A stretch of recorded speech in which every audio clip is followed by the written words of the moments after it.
I've just got to the end of near the end of a fairly boring job, which is fixing this mountain of wireless relays that work off this remote here.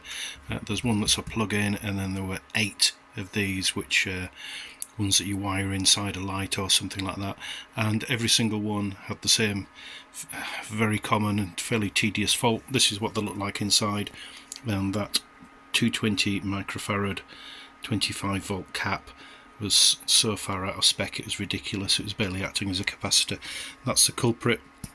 I got a lot of them in the bin. It's made by a company called Chang'e. There's Chang'e and loads of variants. So the real low tier Chinese capacitors, absolute junk, not worth bothering with. You can get quality Chinese capacitors like Aishi, or you can just buy, bite the bullet and buy some Rubicons, Panasonics or Nichicons. I've actually been putting some Rubicons from RS Components into them. All of these sprang into life with the cap. They've all got a 20 volt Zener, so I put in 25 volt caps, which is what was there before. This has got a 24 volt Zener, so it needed a 35 volt cap. This one is why I'm still not quite at the end of the job, is it didn't run after I changed the cap. So I've got a couple of wires here which go to test points that are basically connected straight to the cap terminals, and the power supply wasn't running off the mains. Well, I don't think I tried it again after the first failure, so I connected it to a bench supply, and as soon as you hit 5 volts on all of the others, they come alive and the LED starts responding.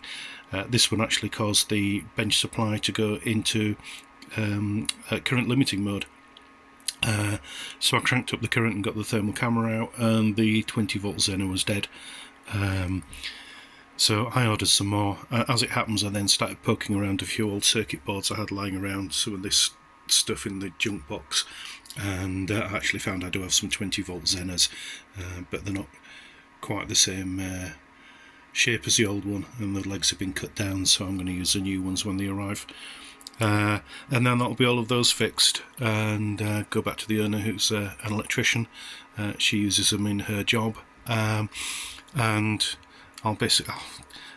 all I'll ask for is some money to cover the components. I'll put in probably £3, £5, and then a donation to Repair Cafe if she feels like it.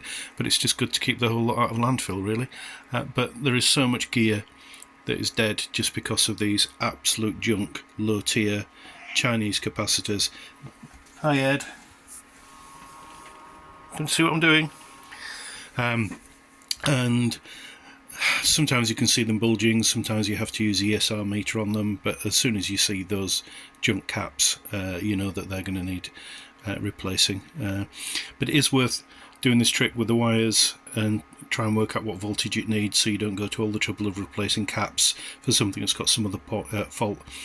With a simple cap dropper power supply like this, just with a cap doing the dropping and a current limiting resistor and there's a Zener down there, a couple of diodes rectifying and a Zener down there, you can quickly work out how the circuit works and power it up off a bench supply just for testing.